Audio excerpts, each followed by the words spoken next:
Hola, ¿qué tal? Muy buenos días, muy buenas tardes o muy buenas noches, dependiendo en qué momento del día vean este su podcast, Psicología Social, más allá de lo social.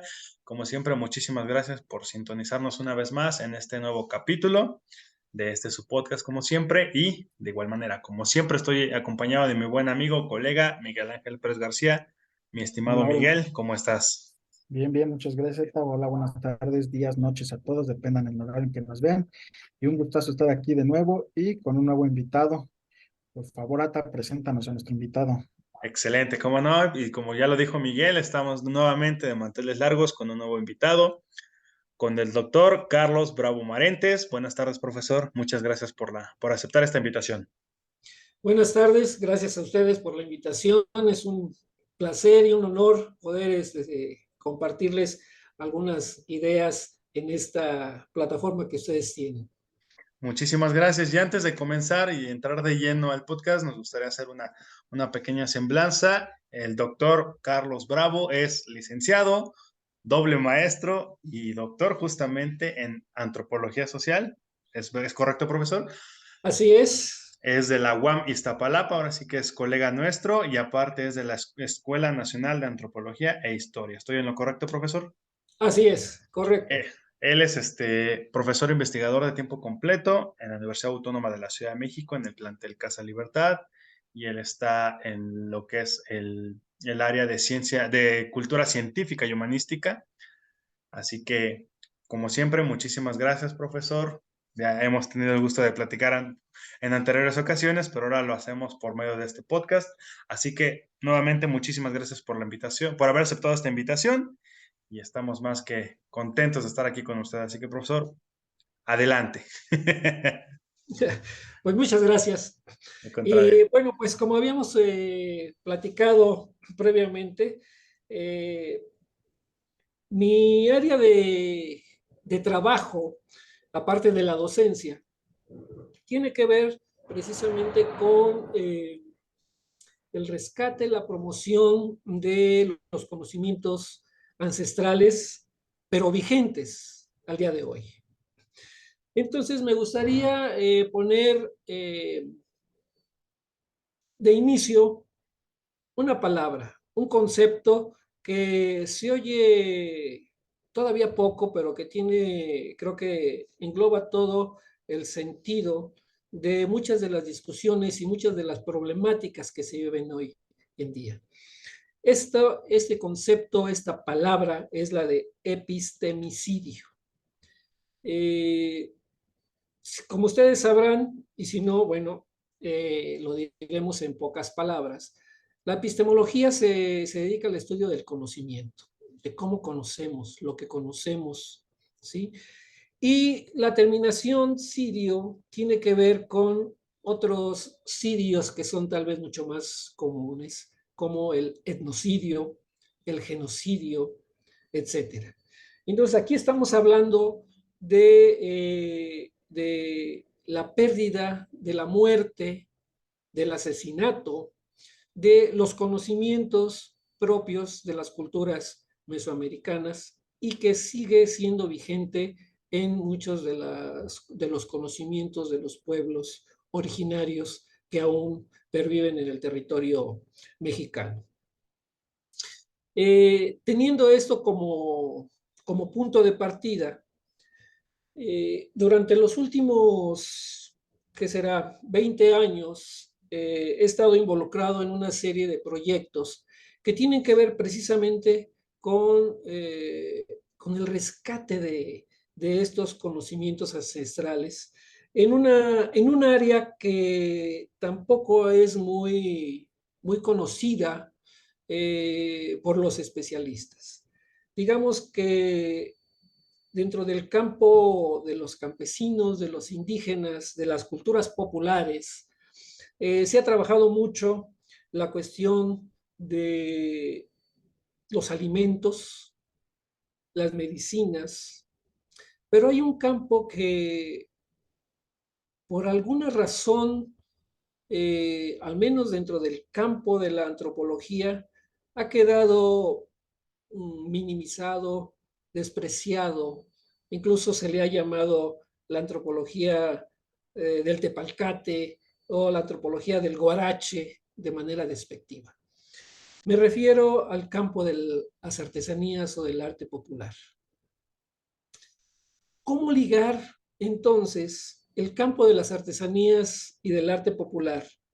Que la diferenciación sería larga de explicar y que yo creo que sería tema de una plática posterior si es que ustedes así lo, pues, lo tienen en mente y me lo permitieran en alguna ocasión. Encantados, profe. Encantados Pero aquí. ¿cómo relacionar esto con el epistemicidio? La pérdida o asesinato, negación, como diría Bonfil Batalla, la negación de estos conocimientos. ¿Sí? Bueno, en el transcurso de estos años me he encontrado con varios aspectos que tienen que ver con esto. Uno de ellos tiene que ver con la naturaleza, con el medio ambiente. Todos sabemos que de una u otra manera la supervivencia del ser humano proviene de la naturaleza, de lo que logra apropiarse de la naturaleza para su supervivencia.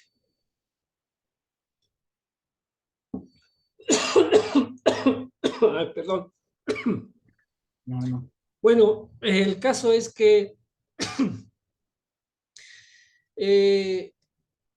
cuando la naturaleza pasa a través de la historia a convertirse en una fuente de riqueza para el capitalismo y se convierte prácticamente en una mercancía, la naturaleza acaba siendo pues devastada prácticamente.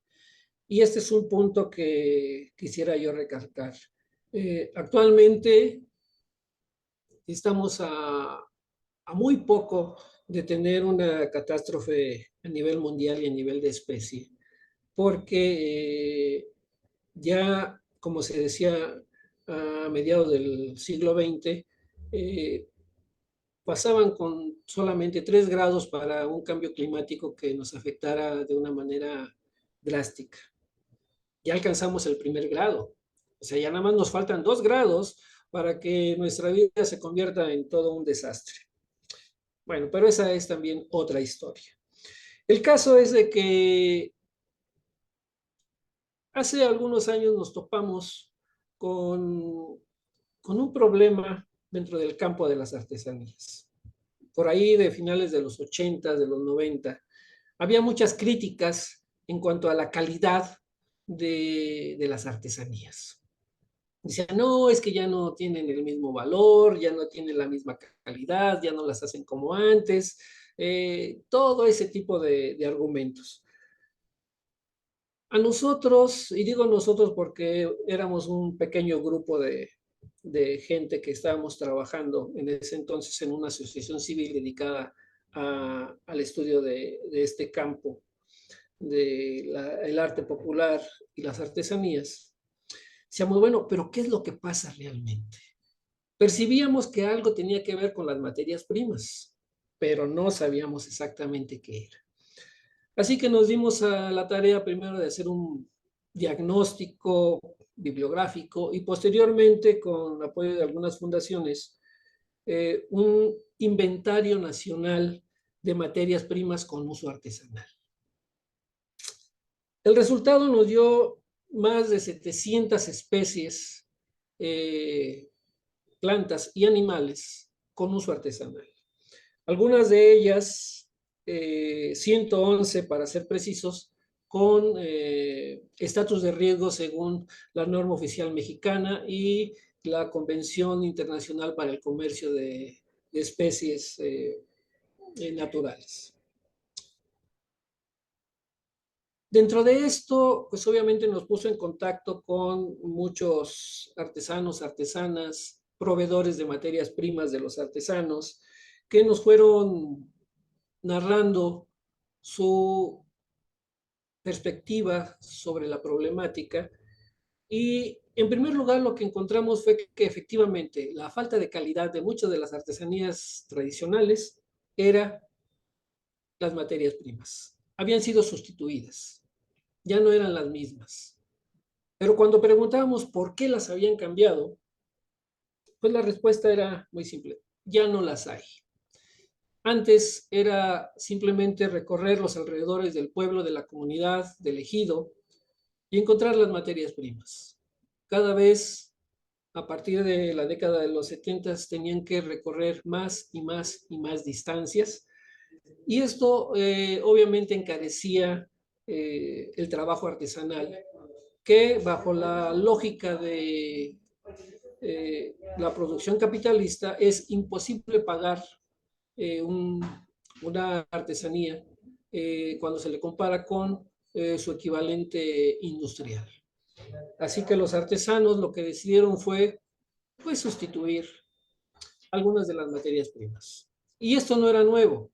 Ya desde el siglo XIX habían sustituido, y principios del XX, sustituyeron los tintes naturales por las anilinas, y así habían venido sustituyendo algunas de las materias primas. El caso es de que al llegar a los finales de los años 80 o 90, nos encontramos con una situación bastante crítica de gran parte de las artesanías, porque habían sustituido sus materias primas, la base con la que se hacían, ¿sí? Que eran especies de plantas, animales, ¿sí? Sobre todo silvestres, la mayoría de ellas silvestres. Un 80% de las materias primas que se utilizan en la artesanía son silvestres. Eso fue, digamos, el gran descubrimiento y el primer foco rojo de atención que encontramos. Después venía el otro. Si ya no hay materia prima, entonces el conocimiento que las personas tienen de cómo trabajar esa materia prima, de cómo reconocerla, de cómo utilizarla, y en el caso de las plantas, de cómo cultivarla o propagarla si son silvestres, de cómo criarla o propiciar su propagación en el caso de los animales, se pierde. Ya no hay la materia con sobre la cual tener ese conocimiento.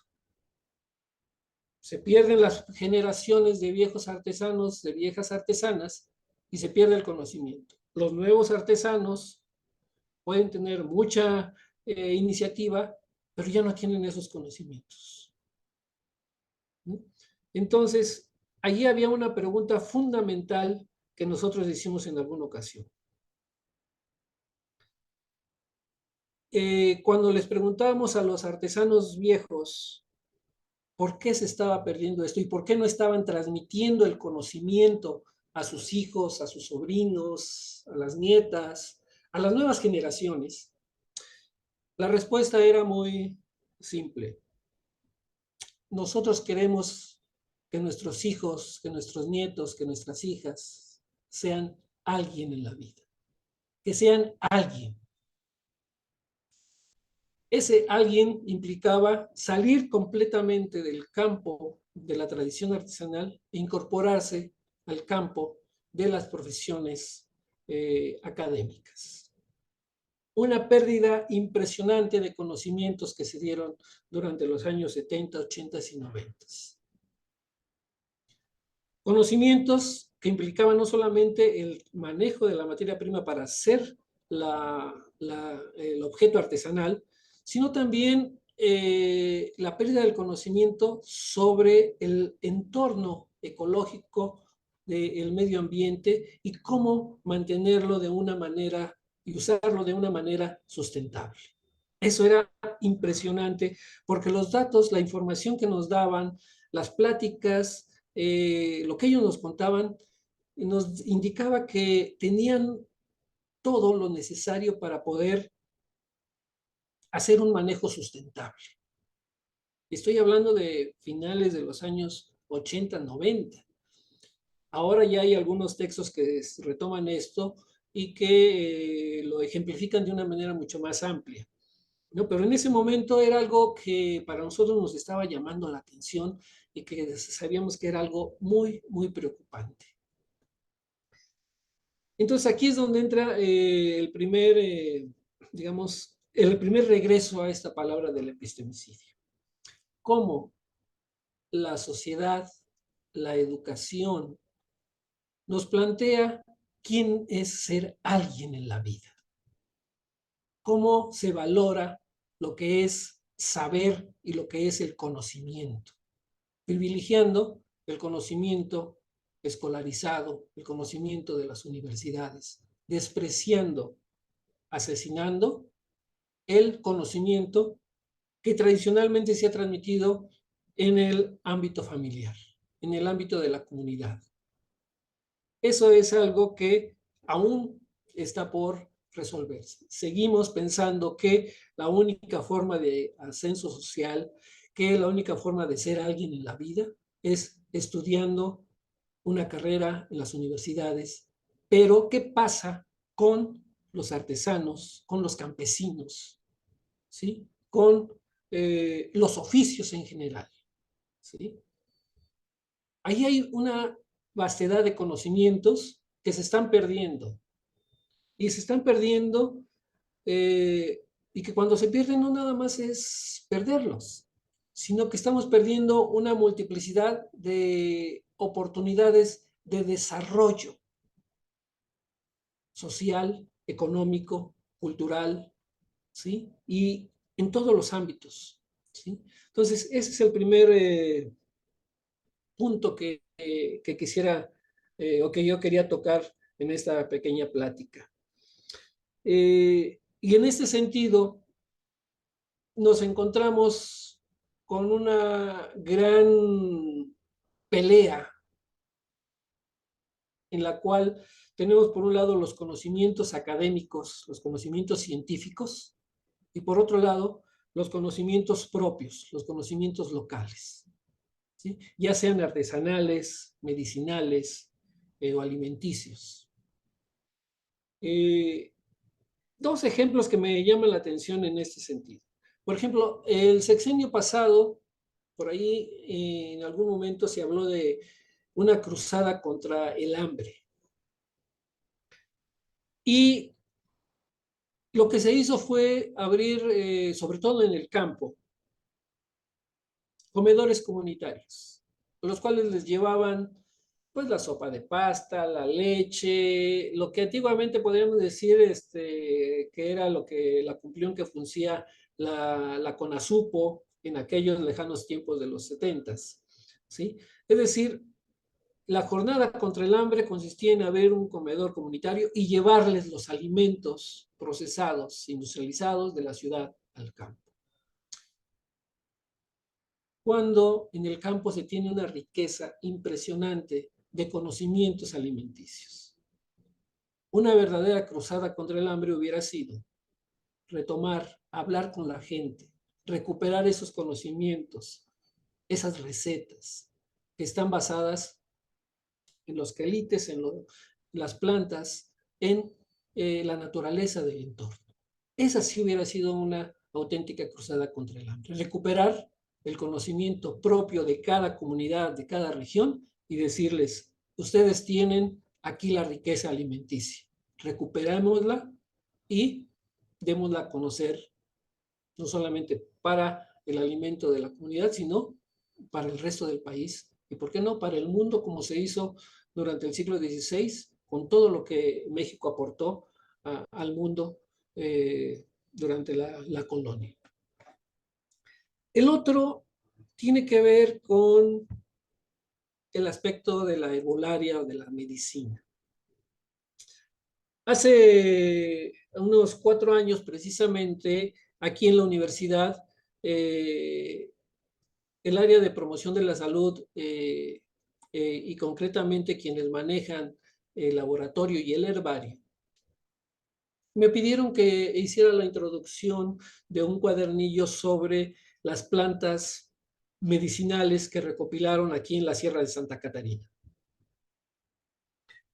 Hice algunos comentarios y busqué alguna información, y lo que encontramos fue nuevamente esta terrible lucha entre el conocimiento científico y los conocimientos propios. pero todavía, tal vez todavía más nefastos, todavía más oscuros, porque en ese momento estoy hablando del 2018, ¿sí? Finales de, no sé si 2017, finales del 17, principios del 18, había una iniciativa en la Cámara de Diputados por medio de la cual se pretendía que solamente las farmacéuticas, le hace conocimiento científico, fueran las que pudieran hacer uso de las plantas medicinales y que se negara, se prohibiera el acceso, el uso y el manejo a las comunidades del ámbito rural o urbano en el manejo de los recursos medicinales, es decir, de las plantas medicinales. Obviamente hubo una contrapartida a esta iniciativa y afortunadamente no se llevó a cabo y las comunidades siguieron manteniendo su patrimonio médico y pueden seguirlo utilizando sin ningún problema. Pero imaginen ustedes si bajo los principios del conocimiento científico de que solamente las grandes farmacéuticas pueden y saben utilizar los recursos naturales para convertirlos en un remedio médico, imagínense la cantidad de conocimientos que se hubieran perdido, ¿sí? Al negarle a las propias comunidades o grupos, a especialistas médicos, que también los hay, ¿sí? El negarles el acceso a esa vasta riqueza natural que ellos conocen y saben para qué se utiliza.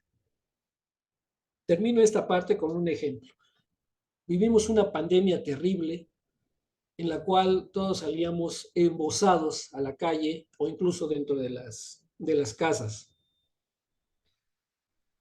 Y nos decían que teníamos que mantener esto, que nos vacunáramos 1, 2, 3, 4 veces y había medicamentos de patente que estuvieron en mucha discusión. La gente del campo no se metía en esos líos. Sabía que tenía que usar el cubrebocas. Pero hicieron algo muy sencillo.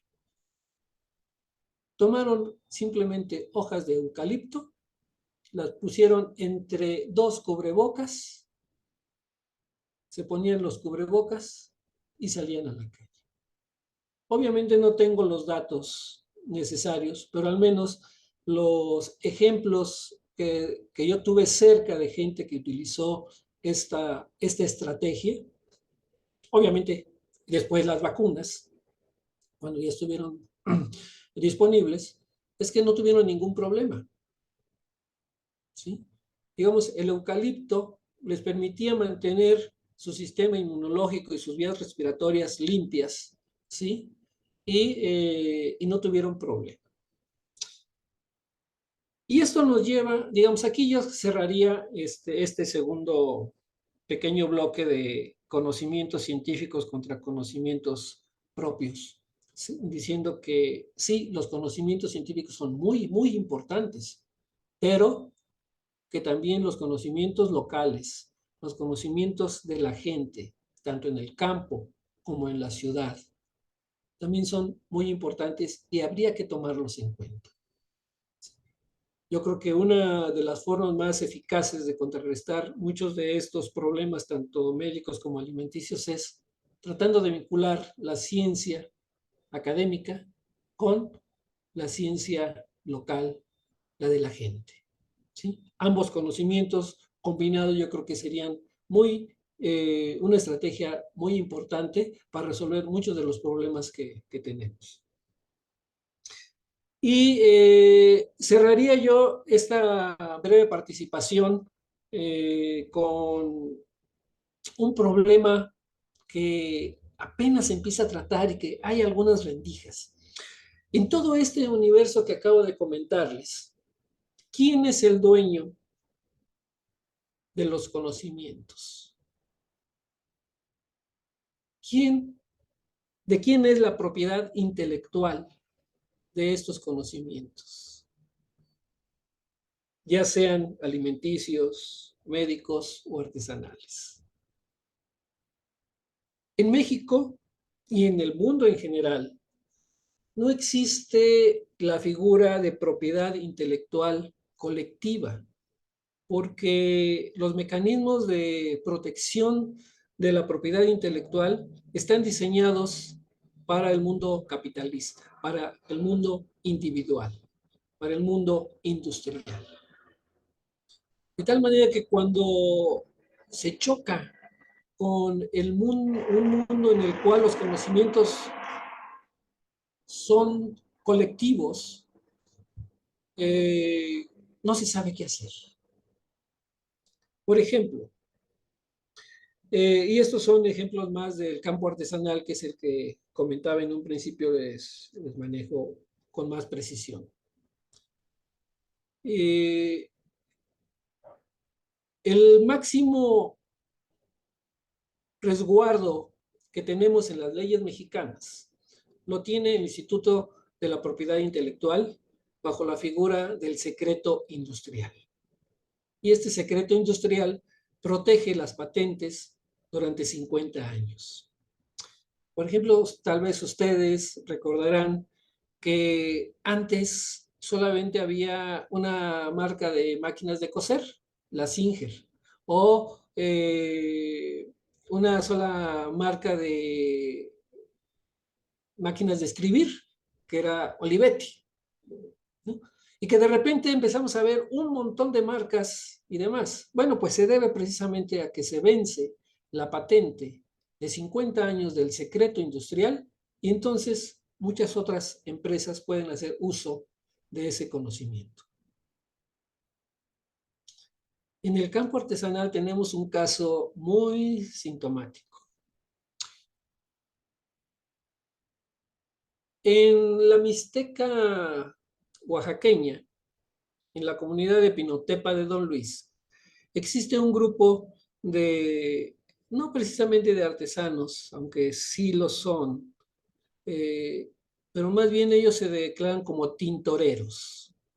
Su actividad es ir hasta las costas de Huatulco y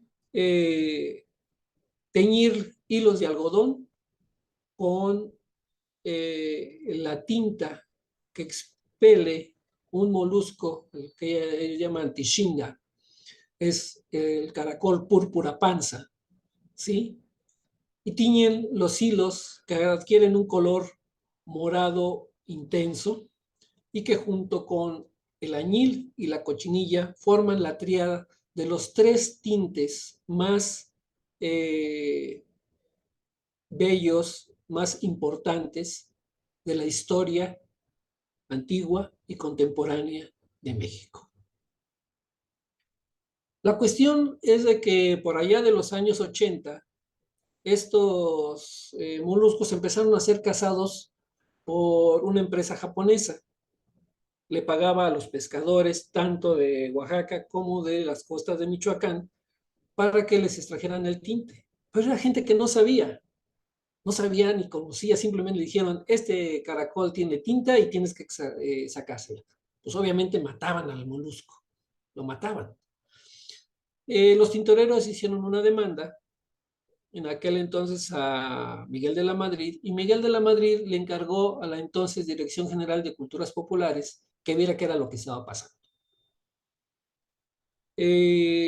La gente de Culturas Populares que se encargó de esto hizo algo que en ese entonces era algo totalmente nuevo. Poner a trabajar en conjunto a antropólogos, a biólogos, a historiadores y a algunos otros especialistas. Todos juntos bajo un solo problema. ¿Qué es lo que le está pasando al caracol? Bueno, los resultados no dieron lugar a dudas. Los tintoreros tenían razón. Si se seguía con esa depredación del caracol, este se iba a extinguir. Entonces, lo que se hizo fue, en pocas palabras, la historia. Se presentaron los resultados, la Secretaría de Pesca canceló los permisos y 2 cosas importantes. Se declaró al caracol púrpura como patrimonio natural de México, y a los tintoreros de Pinotepa de Don Luis se les expidió un permiso para que fueran ellos los únicos que pudieran explotar o aprovechar, en este sería lo más correcto, aprovechar el tinte del caracol, luego de haber demostrado que su programa de manejo había dado resultado por lo menos durante 1000 años. ¿No? Entonces, pero ahí la historia no acaba, porque si bien terminaron con esta empresa, llegó otra que es a veces más difícil. Como dicen, ahora ya no se lo están matando los japoneses, ahora es el turismo de Huatulco que se lo está comiendo en cócteles. Y que a veces no les permiten a los tintoreros llegar hasta las zonas donde se colocan los caracoles para hacer la tinción. Es una lucha permanente de año con año. ¿Quién es el dueño de esos conocimientos? Si ellos lo registran ante el INPI, una tradición de miles de años se acabaría en 50 años. Y entonces cualquiera que conozca cómo explotar al molusco lo haría. ¿Qué ganancia tienen entonces? ¿Qué beneficio obtendrían los tintoreros al perder ese conocimiento que por ahora es único de ellos? Y como ese tenemos muchos, pero muchos ejemplos que tal vez ustedes hayan visto ahora en las redes sociales, la apropiación indebida de diseños de las blusas de Tlahuitoltepec, de diseños huicholes, que todo va hacia un solo punto. ¿Quiénes son los dueños intelectuales? Y el problema nuevamente es que no hay un mecanismo formal que diga la propiedad intelectual colectiva pertenece a estos grupos. ¿Por qué? Porque solamente hay la protección de individuos. Y al haber protección únicamente de individuos, hay un choque cultural tremendo con lo colectivo. ¿Cómo entender los conocimientos colectivos en un mundo que está diseñado para, para solamente defender el conocimiento de los individuos? Es algo, son ventanas que todavía están abiertas, que se está trabajando en ello. Ya se pudo reformar la ley de derechos de autor, pero es un pequeño paso y todavía faltan muchos para hacer algo en esta carrera. Entonces, en todos estos casos, para cerrar, vemos que hay una contradicción, una polémica, una lucha constante entre el conocimiento académico y el conocimiento propio local de las comunidades o de ciertos grupos. Y en todos ellos siempre la lucha es en desventaja. Por eso hablaba al principio del epistemicidio, porque en todos ellos lo que se busca es cómo va a saber más un artesano que un biólogo, que un antropólogo, que un ingeniero. ¿Cómo va a saber más la señora de la comunidad, la partera, que un médico obstetra o una enfermera? ¿Cómo es que va a saber más? ¿Sí? La señora que prepara quelites, ¿sí? Que un chef o que alguien que tiene toda la visión de los alimentos a nivel internacional. Siempre hay una subordinación de los conocimientos académicos, científicos, urbanos, contra los conocimientos populares, rurales, indígenas, campesinos. Y eso es lo que nos lleva al epistemicidio. Si no tenemos cuidado y no ponemos luces de alerta, podemos llegar a un momento en el que perdamos gran cantidad de conocimientos. Y si perdemos esos conocimientos y nos quedamos con un solo conocimiento, que es el científico, es como poner todos los huevos en una canasta. Y si esa canasta se nos cae y se rompen, como especie, fracasamos. Muchas gracias. No sé si tengan preguntas, comentarios. Claro que sí, esto apenas empieza. No, Adelante.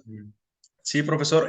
Bueno, algo importante a resaltar esto que usted mencionó es la cuestión, y nosotros lo vemos mucho en psicología social, igual Miguel ya ahorita nos complementará con sus comentarios, esta cuestión de la identidad justamente, esta identidad que usted menciona plenamente en diferentes regiones del país y que está, porque más bien sigue siendo, ¿no? Sigue siendo atacada, sigue siendo denostada, sigue siendo disminuida por, en este caso, como usted menciona, los potentados o los que creen poseer los medios de, por ejemplo, en este caso, para producir el conocimiento científico, para producir el conocimiento herbolario, médico, entre muchos otros. Entonces está de por medio esta situación en la cual se va perdiendo, se va disminuyendo esa identidad de por medio por el hecho de que, como usted mencionaba, se adhieren a otro tipo de ambiente laboral, de desarrollo humano, en el cual pues van perdiendo esas mismas costumbres, esos mismos conocimientos, esa misma manera de desarrollarse, de desenvolverse, interactuar entre ellos mismos como comunidad.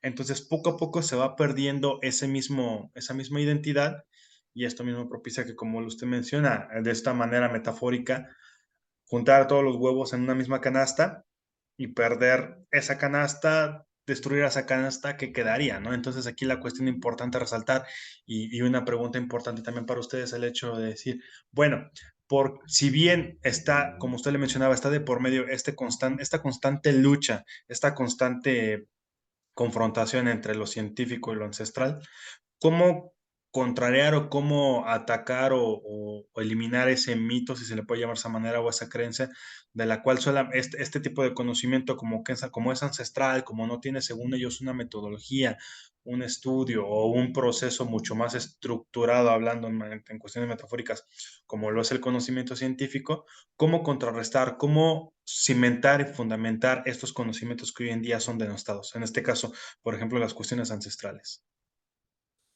Bueno, yo creo que una de las formas es precisamente conociendo y dándoles crédito. Por ejemplo, las tesis, muchas de las tesis, hablando de agronomía, de biología, de antropología, teníamos el método o el error, porque así nos lo enseñaron, es decir, simplemente menciona que este dato te lo dio un informante y teníamos nuestros informantes claves, pero nunca se sabía quiénes eran esos informantes claves y los guardábamos nosotros con mucho recelo, a veces más, a veces menos. Esto afortunadamente ha ido cambiando y ahora la tendencia es darle el crédito al campesino, al artesano, al médico tradicional con el que trabajamos y que nos proporcionó la información. Este es un primer paso. Tal vez sea un paso pequeñito, pero es un primer paso. Un primer paso para poder darles el reconocimiento. Es decir, lo que nosotros los académicos hacemos, ¿sí? Es porque hay gente fuera de la academia que nos abre sus puertas, nos brinda sus conocimientos y nosotros los sistematizamos de una manera diferente de acuerdo con los principios académicos científicos. Pero ellos tienen también una forma de sistematizar esos conocimientos, ¿sí? Y creo que es ahí donde nos falta. Y papel importante tiene que ser en las escuelas, sobre todo en las universidades, el podernos involucrar y poderle mostrar a nuestros estudiantes que el conocimiento científico es muy bueno, es impresionantemente válido, pero no es el único, ¿sí? Que hay muchos otros conocimientos y que pueden ser trabajados adecuadamente, también muy válidos y que pueden proporcionar conocimientos también invaluables, como lo han hecho a lo largo de miles de años. Es decir, empezar a cambiar nuestra mentalidad de que hay un solo conocimiento válido y que ese es único y es homogéneo y es igual en todos lados. Tenemos que cambiar lo homogéneo por la variedad, que hay muchos conocimientos y que todos son válidos en diferentes niveles del accionar de la sociedad. Por ejemplo, en el campo médico yo les comento a los compañeros de promoción de la salud, les digo, de alguna manera su trabajo es quitarle el trabajo a los médicos. Si ustedes hacen bien su chamba promoviendo la salud, pocos van a ser los que lleguen con el médico, que el médico nada más cura enfermedades y no atiende personas, ¿no? Pero por otro lado, esta misma situación nos permite decir, los conocimientos médicos tradicionales podemos ubicarlos, algunos, la mayoría de ellos, en la atención de primer nivel. Tal vez algunos de segundo nivel, como las parteras, o los sobadores, etc. Ya para el tercer nivel, que son las cirugías, las operaciones, ahí sí ya hay que entrarle a la medicina científica.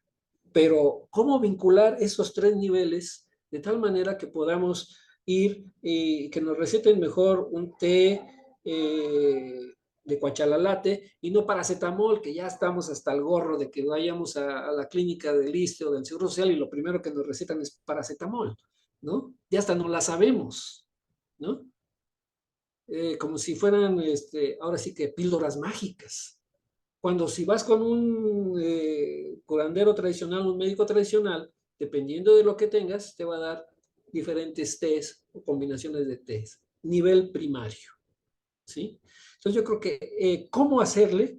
Pues quitarnos de la cabeza lo homogéneo, lo único, y ver la vida con la diversidad que es, tanto en las identidades y como identidades hay culturas, hay conocimientos, y los conocimientos son muy diversos. Eso es lo primero que habría que quitarnos de la cabeza. Si logramos hacer que la sociedad, empezando por los niños, los jóvenes, los universitarios, empecemos a cambiar esta visión, creo que estaremos dando los primeros pasos para poder fortalecer esas identidades, esos conocimientos y poderlos poner en el nivel que les corresponde.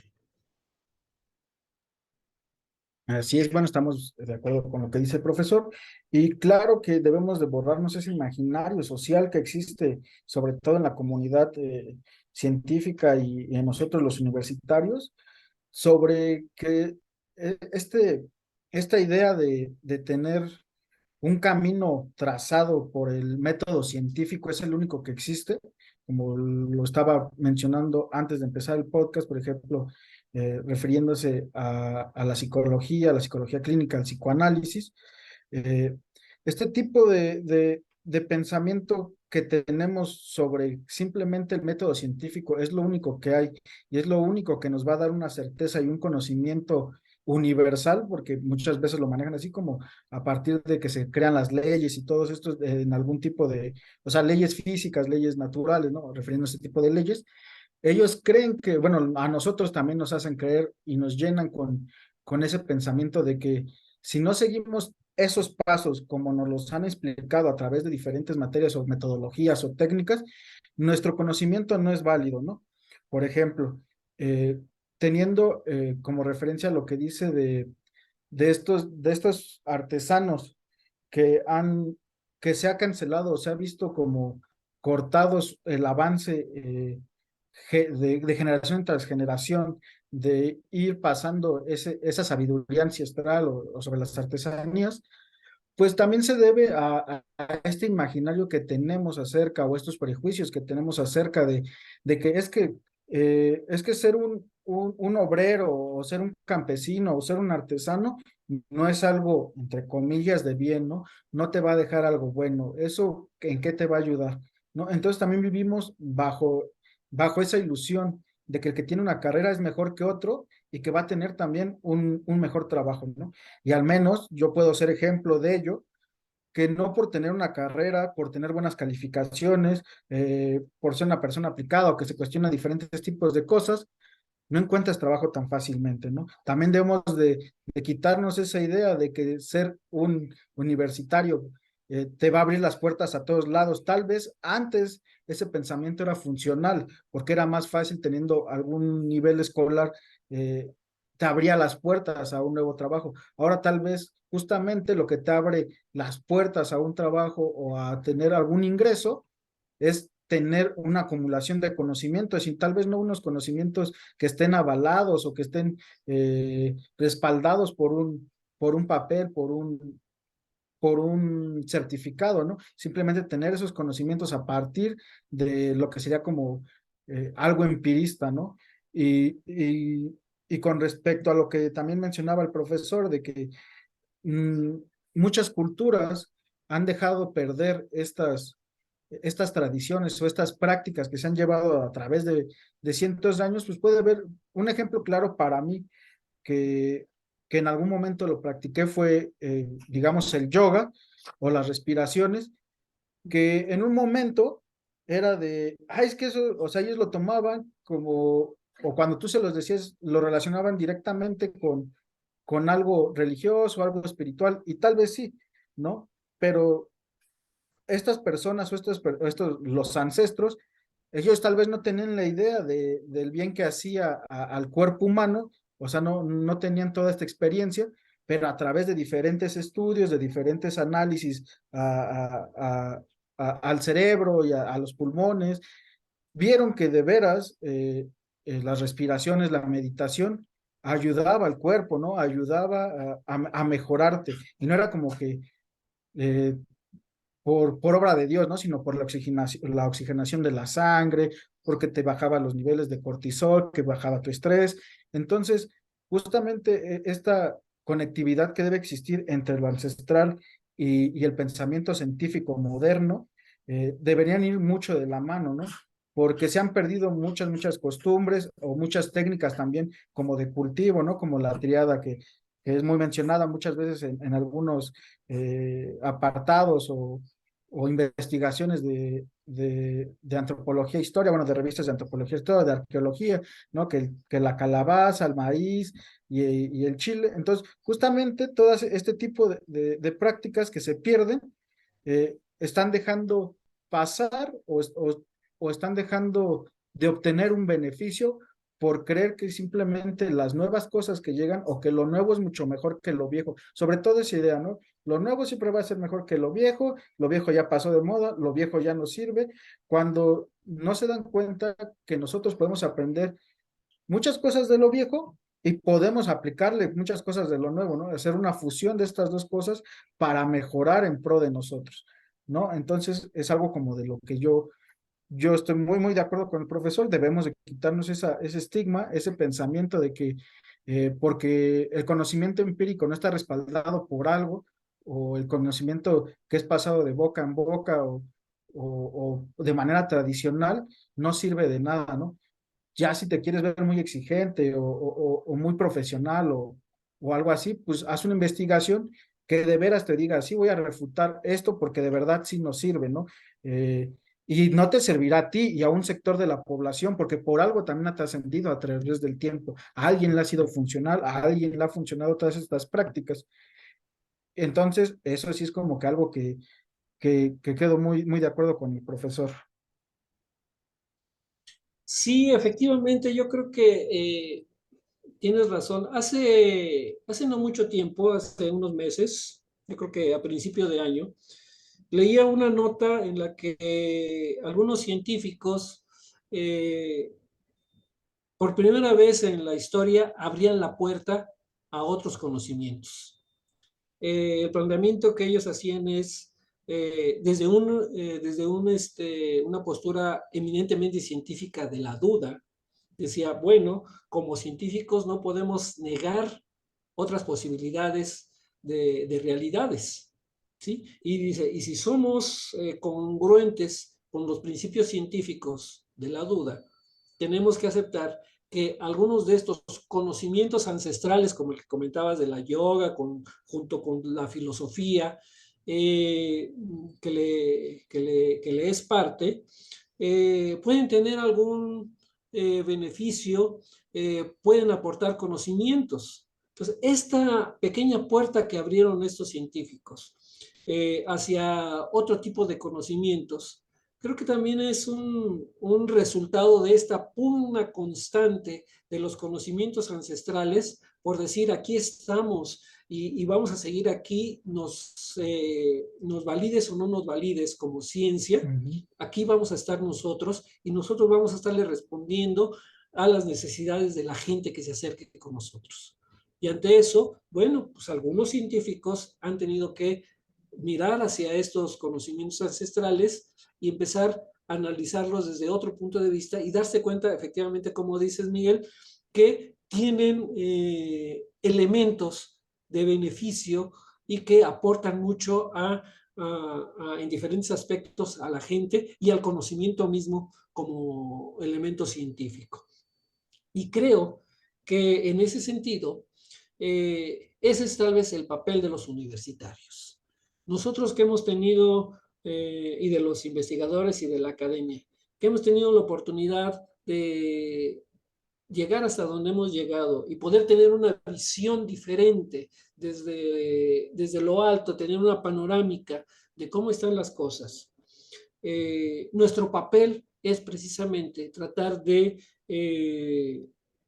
contribuir a que este mecanismo de relación entre los conocimientos ancestrales y el conocimiento científico se dé de una manera lo más cordial posible, respetando los espacios de uno y los espacios del otro. Creo que el papel de los universitarios en este sentido es muy importante, no solamente pensar en que vamos a obtener un buen trabajo y ganar y después decepcionarnos, sino también pensar en que podemos y tenemos la obligación de ir contribuyendo, abriendo camino o facilitando el camino a el conocimiento tradicional para que tenga más espacios y al conocimiento científico para que sea más sensible a entender estos otros conocimientos.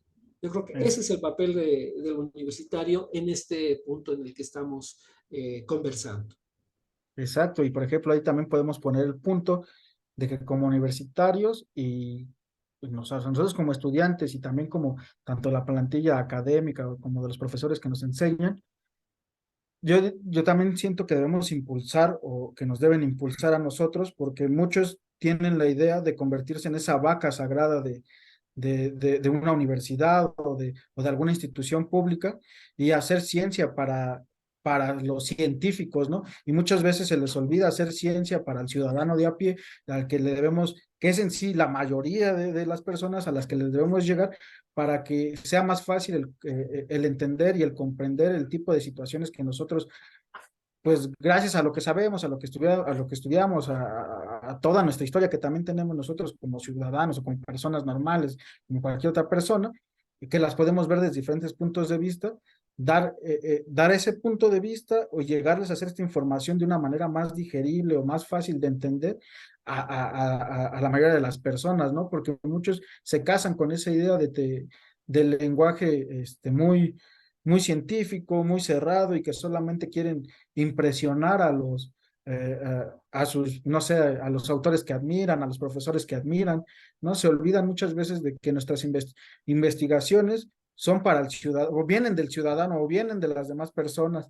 Entonces se les olvida que ese estudio va para ellos y muchas veces ya ni los involucra, ¿no? Cuando muchas veces como universitario es una investigación, se hace la investigación y los resultados simplemente son para ti, para la comunidad científica. Muchas veces se les olvida que esos resultados podrían ser importantes o de alguna u otra manera para la ciudadanía o para el grupo que tuviste, el grupo al que entrevistaste o al que estudiaste, ¿no? Eso es algo que entonces sí como universitarios y también como profesores debemos alentar a hacer como más comunidad con la comunidad, valga la redundancia, ¿no?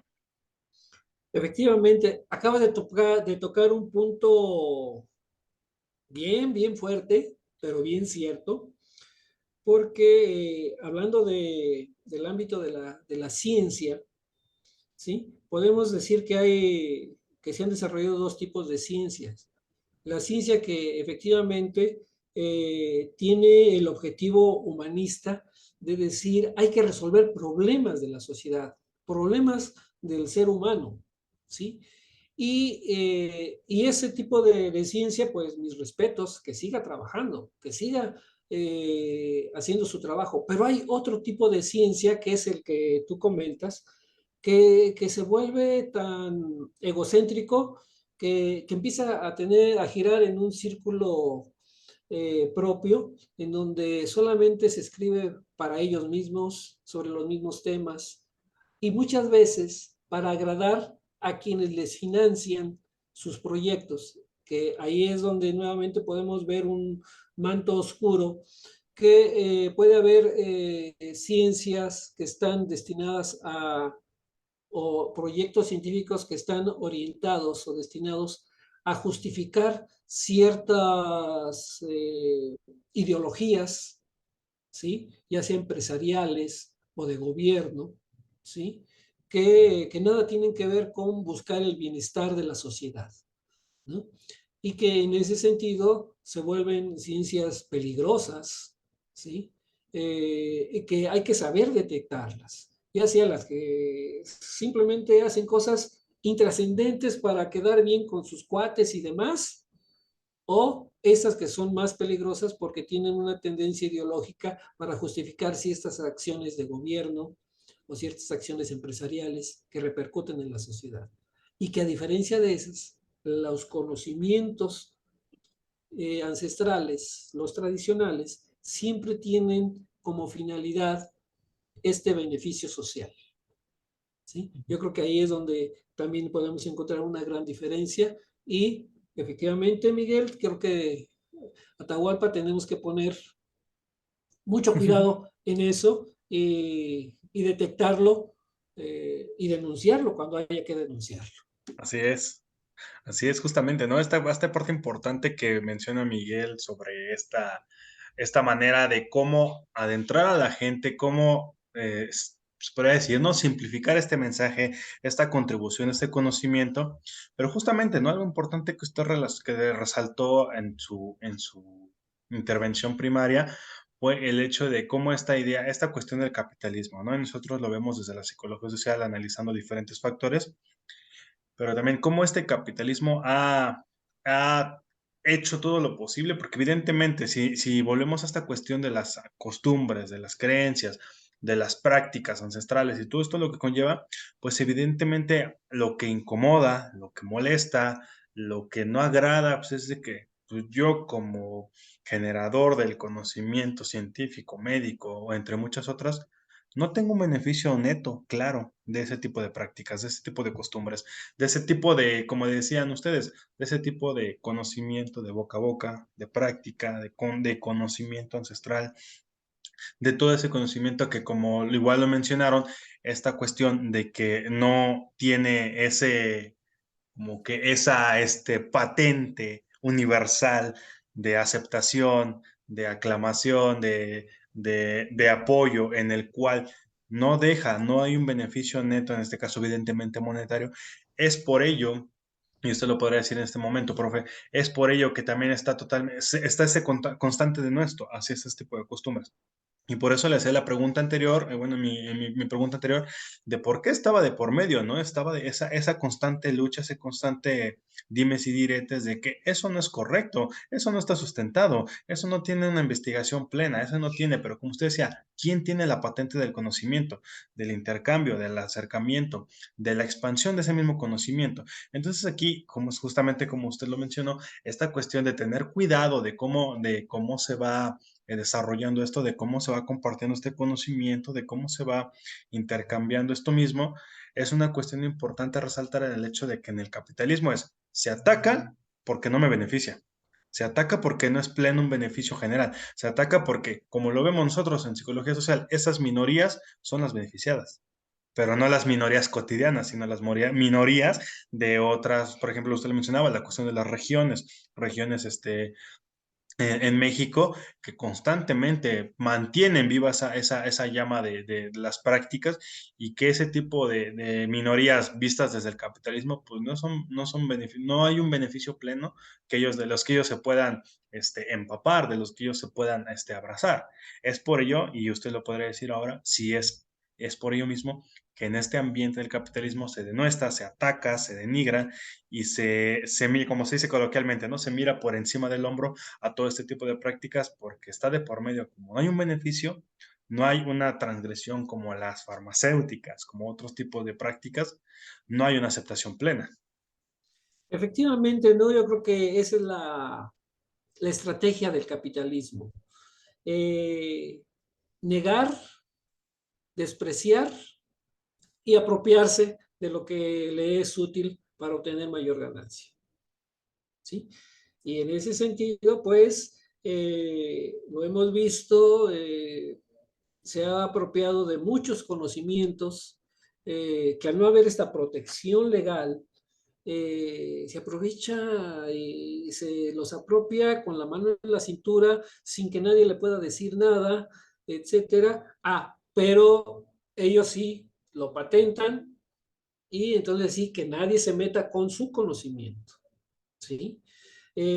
Son temas que yo creo que todavía nos van a dar para muchas discusiones, muchas luchas, pero yo espero que con estas pláticas, estos podcasts como este que tienen ustedes y los diferentes escenarios y caminos que uno puede recorrer, pueda llegar uno a diferentes auditorios, a diferentes públicos y eso va generando un poquito o un mucho de conciencia para ir cambiando las cosas en los diferentes niveles de la población o de los públicos que nos escuchen y que en el ámbito que ellos estén, si podemos, como en este caso, si logré poner la duda en la mente de quienes nos escuchan y ellos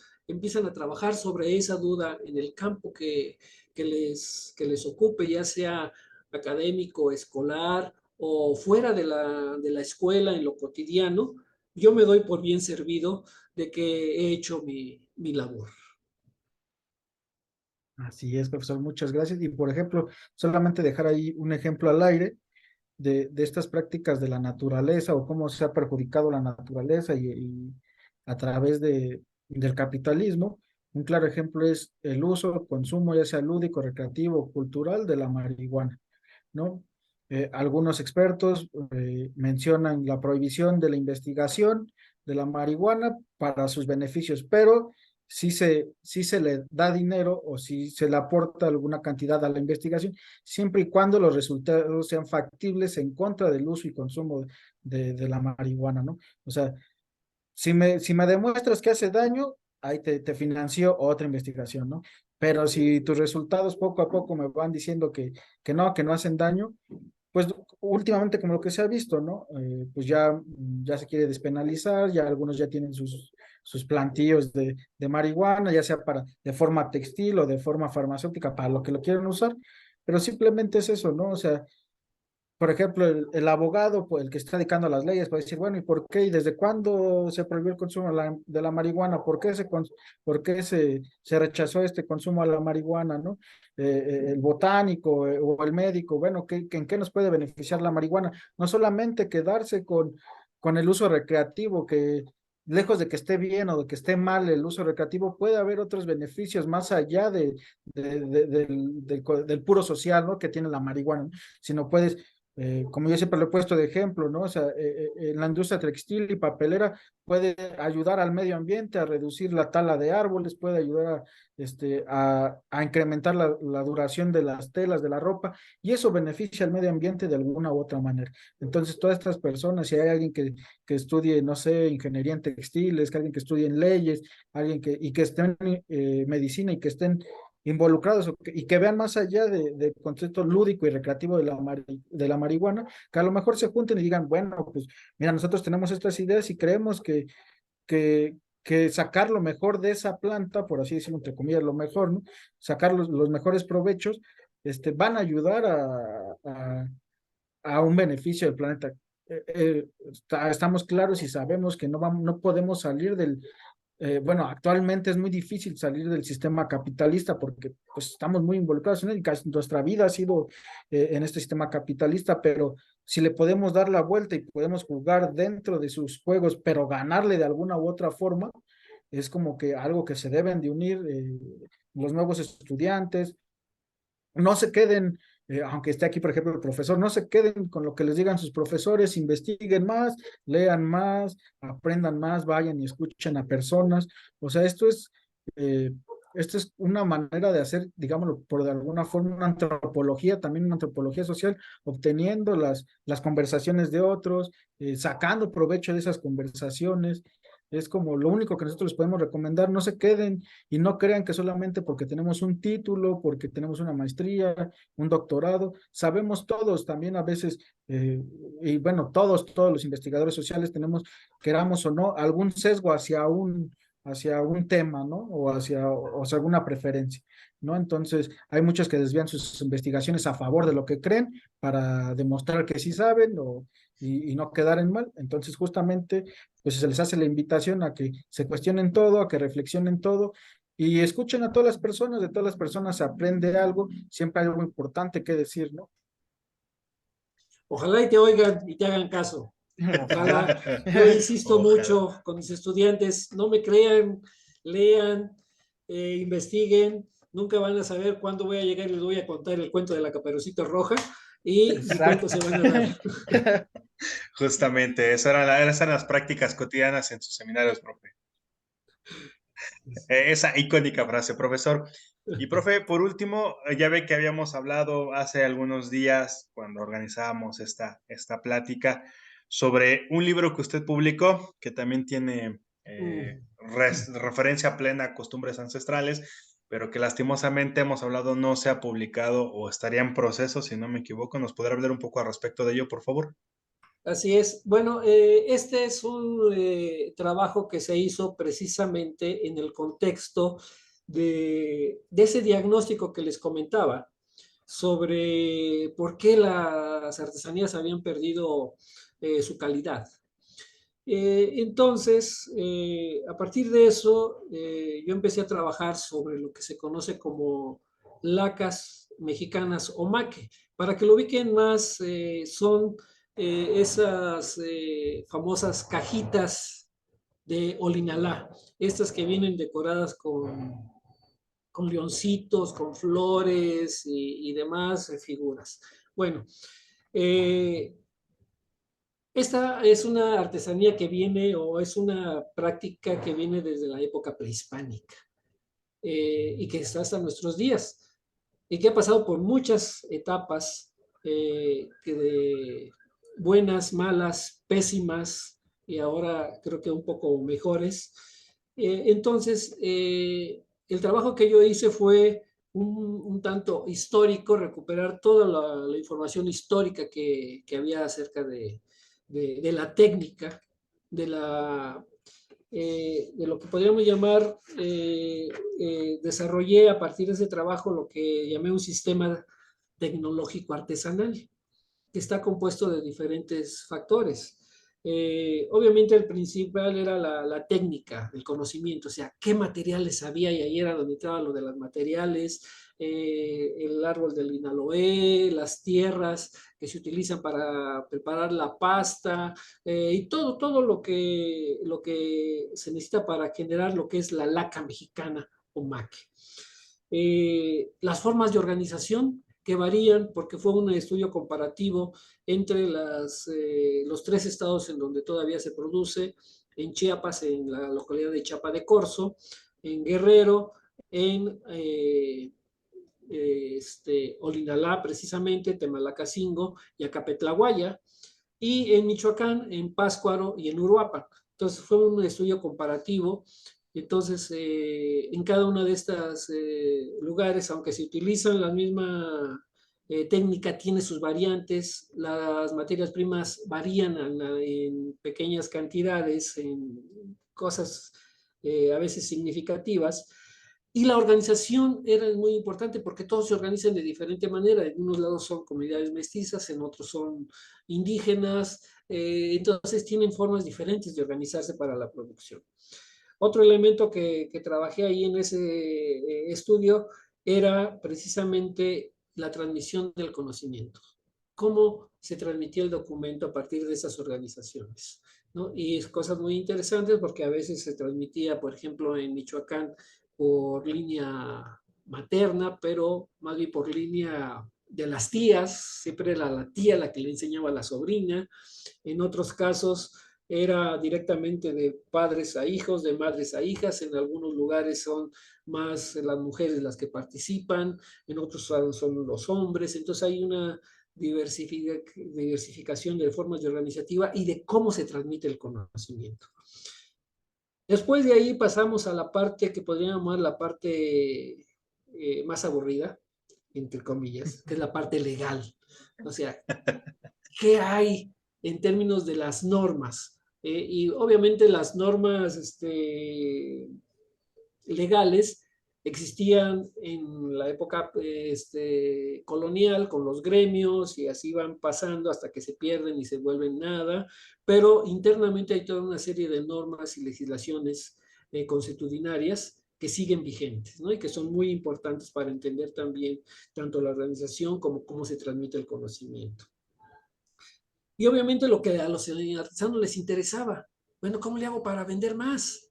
Entonces también se hace un análisis del mercado, ¿no? De cómo se ha ido transformando el mercado de las artesanías y cómo esta artesanía tradicional se inserta nuevamente en el mercado a partir de tener en cuenta todos estos elementos y darle una nueva o una reivindicar su identidad y darle y ahora ofrecerla con conocimiento de que están utilizando la técnica y los materiales tradicionales, ¿no? Porque una de las características de esta artesanía de la laca, decía Las Casas en una de sus crónicas, que se acababa con la misma pieza, ¿no? En ese tiempo se usaban jícaras o guajes, y los testimonios arqueológicos que se han encontrado, efectivamente, no hay jícara, no hay guaje, pero queda la pasta, ¿no? Y además se decía que eran totalmente impermeables, que resistían al agua, las polillas y demás. Entonces decía, algo debe de tener esta técnica, estos materiales para que hagan eso. Y efectivamente, ¿no? La pasta con la que se preparan estas piezas, ya sea de guajes, de jícaras o la madera, forma una capa plástica impermeable, muy resistente, que si se sabe trabajar muy bien, dura, como decían las crónicas, más de 100 años, ¿no? Y hay testimonios de piezas arqueológicas, de piezas de la época colonial impresionantes, ¿no? Y finalmente decíamos, bueno, esto tiene un significado que ha ido cambiando desde la época prehispánica hasta la actualidad. En la época prehispánica, pues eran los recipientes en donde se depositaban los corazones de los sacrificados. No era cualquier jícara, eran jícaras Algo decoradas icónico. con los dioses. Y actualmente, bueno, podemos tener una de estas piezas en nuestra casa simplemente de adorno. Pero de uno al otro extremo hay muchos significados que se les pueden dar a esto. Y efectivamente, una parte que es la histórica y la otra es la comparación entre los diferentes centros productores, pues ahí está, en espera de que alguien se anime a hacerla, que me diga si te lo publicamos, ¿no? Pero por lo pronto, bueno, pues cuando me piden que platique, pues obviamente me emociono y Claro. esto daría, digamos, es un trabajo de más de 800 cuartillas, entonces imagínense la cantidad de información que hay, ¿no? Pero bueno, pues... Como para 5 o 6 capítulos de este podcast, profe. Esperemos que pronto alguien se anime, si no hacemos recolecta y para ¿Cómo hacer. dijiste, Miguel? ¿El crowdfunding o cómo decías? Sí, para no, ahorita hacemos un Una cuenta change.org para que ahí depositen para para poder publicar el financiar. libro. Exacto. Dirá el profe otra vez, Pero ojalá te escuchen, ¿no? sí, te digo, este libro finalmente, digamos, fue lo que, digamos, surgió a partir de un rescate, una pregunta, nos llevó a ver las materias primas a los conocimientos, que son realmente, utilizan más de 100 diferentes materias primas entre las principales y los insumos. Y imagínense el caudal de conocimientos que se tienen que poner en práctica para poder manejar tal cantidad de materias primas hasta lograr el objeto artesanal que es un guaje, una jícara o una cajita. ¿No? Es Sí, impresionante los sí. conocimientos. No, Y sumamente ahí están, interesante. y ahí están, esperando que se les haga la justicia, no a mi trabajo, sino justicia a los artesanos que A los conocen artesanos. todas estas técnicas. Así. Exactamente, justamente, ¿no? Que sea algo que prevalezca y que, como usted menciona, se conozca mucho más a fondo.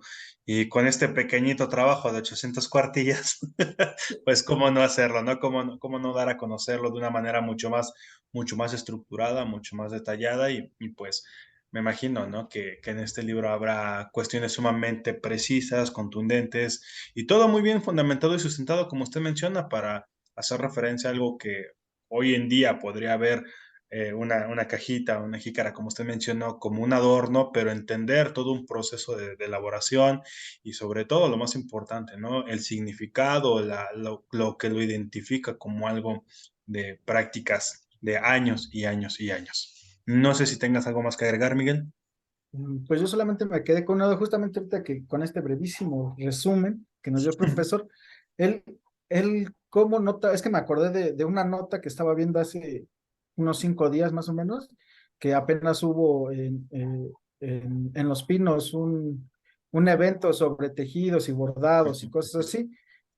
eh, Vi que hubo pues no sé, hay como una controversia, una polémica más bien, de qué se consideraba artesanía y qué se considera como arte popular y qué se considera como ya una prenda textil, porque en sí lo que se refiere a la prenda textil, pero ya como en serie, ¿no? Como en qué momento se hace esa diferencia de considerarla artesanía y considerarla un arte popular. Yo de lo que me acuerdo es simplemente que yo decía como que la artesanía tiene todos estos significados, todos estos símbolos, ¿no? Pero, por ejemplo, pues yo que no me había puesto a investigar y que nunca me había entrado la duda de, pues bueno, sí es cierto, es igual la artesanía y el arte popular, profesor, o son cosas completamente diferentes. Bueno, como les decía en alguna parte de la plática, es la diferencia o la polémica entre arte popular y artesanía nos da para toda una plática, pero eh, en pocas palabras podemos decir, por lo que a mí respecta, son iguales. Si acaso podríamos hablar de una diferencia es que en todo proceso productivo hay personas que trabajan mejor que otras, ¿no?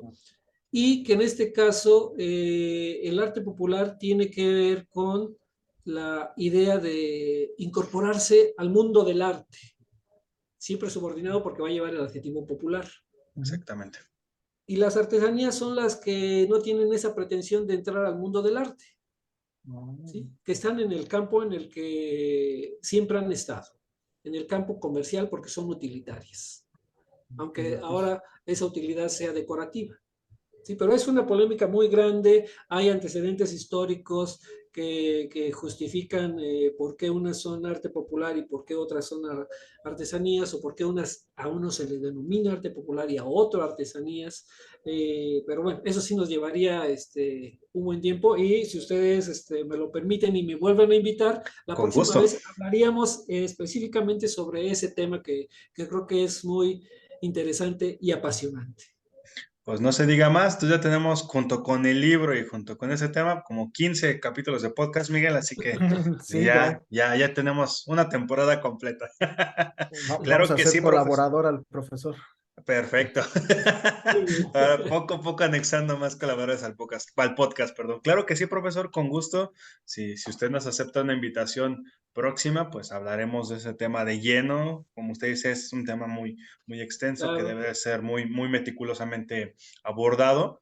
Pero claro que sí, profe, si usted acepta la invitación, nosotros encantados de la vida para que en otro Pues momento. ustedes me dicen cuándo y yo estoy puestísimo, porque ya saben, en cuanto me abren la puerta o el micrófono para hablar, yo encantado.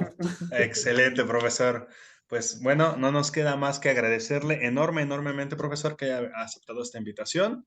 Nosotros estamos muy agradecidos de que haya aceptado estar aquí. Y pues claro, ya está la puerta abierta, ya está pautado todo para que en algún momento vengamos con otro tema como el que acaba de mencionar, que es sumamente interesante. Y por qué no, tal vez en un futuro ya esté publicado plenamente ese libro y también abordar ese libro. Con todo Claro gusto, que sí. profesor. No, Miguel. pues Ajá, gracias a sí. ustedes. No, muchas gracias a usted, profesor. Gracias por esta plática y por hacernos cuestionar muchas cosas que a lo mejor ni teníamos ni idea, ¿no? De lo que pasaba Exactamente. en los procesos artesanales y ojalá mucho les interese el tema y lo sigan investigando y también den apertura a otras artesanías y a otros procesos artesanales. Exactamente, pues profesor, nuevamente muchas gracias. Estamos muy agradecidos de que haya aceptado y pues la puerta queda abierta para próximas colaboraciones. Siempre será bienvenido, profesor. Pues muchas gracias y por ahí nos estamos viendo y escuchando próximamente. Con todo gusto, ya es un hecho. Y bueno, muchísimas gracias a todas y a todos los que nos han acompañado en este nuevo podcast, en este nuevo capítulo de su podcast, Psicología Social, más allá de lo social. Como siempre, muchas gracias y hasta la próxima. Ay.